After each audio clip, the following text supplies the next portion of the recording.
சென்னை மாநகராட்சி பள்ளியில் கெமிக்கல் பாட்டில்கள் அடங்கிய மூட்டையை 8ஆம் வகுப்பு மாணவனை தூக்க வைத்ததாக குற்றச்சாட்டு எழுந்திருக்கிறது.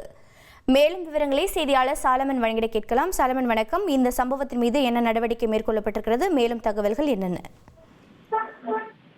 சென்னை சேத்துப்பட்டு பகுதியை சேர்ந்த பாலாஜி மற்றும் சந்தியா ஆகிய தம்பதிக்கு 8ஆம் வகுப்பு படித்து வரக்கூடிய ஒரு மகன் ஒருவர் உள்ளார். குறிப்பாக இவர் சேத்துப்பட்டு பகுதியில இருக்கக்கூடிய மாநகராட்சி உயர்நிலை பள்ளியில தான் 8ஆம் வகுப்பு படித்து வருகிறார்.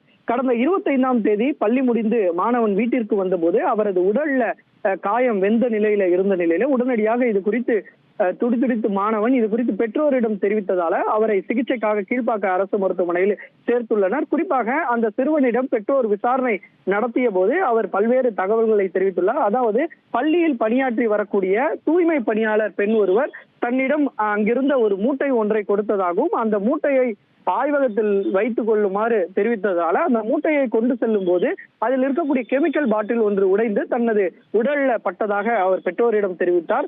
இது குறித்து பாதிக்கப்பட்ட மாணவனோட பெற்றோர் இது குறித்து பள்ளி நிர்வாகத்திடம் முறையிட்ட போது முறையான விளக்கம் அளிக்கவில்லை என கூறப்படுகிறது. இதனால சேத்துப்பட்டு காவல் நிலையத்துல அவரது பெற்றோர் காவல் நிலையத்துல புகார் கொடுத்தார். புகாரின் பேர்ல போலீசார் சம்பவ இடத்திற்கு சென்று விசாரணை நடத்தினர். மேலும் அங்குள்ள பள்ளியினோட உதவி தலைமை ஆசிரியை ஏமா மற்றும் பள்ளி ஆசிரியை ஆகியோரை அழைத்து விசாரணை மேற்கொண்டனர். இந்த நிலையில தான் தனது மகனின் இந்த நிலைமைக்கு காரணமானவர் மீது உரிய நடவடிக்கை எடுக்க வேண்டும் என மாணவரோட பெற்றோர் தம்மிடம் பேட்டி அளித்தார். அது மட்டுமின்றி அந்த விபத்துக்குள்ளான காரணமான அந்த பாட்டிலை இதுவரை ஆய்வகத்துக்கு போலீசார் உட்படுத்தவில்லை என்ற குற்றச்சாட்டும் இதுவரை எழுந்திருக்கிறது. இதனால இரு தரப்பும் அழைத்து தற்போது சேத்துப்பட்டு காவல் நிலையத்தில் போலீசார் தீவிர விசாரணை நடத்தி வருகின்றனர். அந்த பாட்டில் என்ன பாட்டில் என்பது குறித்தும் போலீசார் விசாரணை மேற்கொண்டு வருகின்றனர். தகவல்களை வழங்கியதற்கு நன்றி சாலம். ட்ரெண்ட ஃப்ரெண்ட் ஆக்கிக்கோங்க. 2.5 கோடிக்கும் அதிகமான தந்தி டிவியின் சப்ஸ்கிரைபர்ஸ் அண்ட் ஃபாலோவர்ஸ் குடும்பத்துல நீங்களும் இணையுங்க.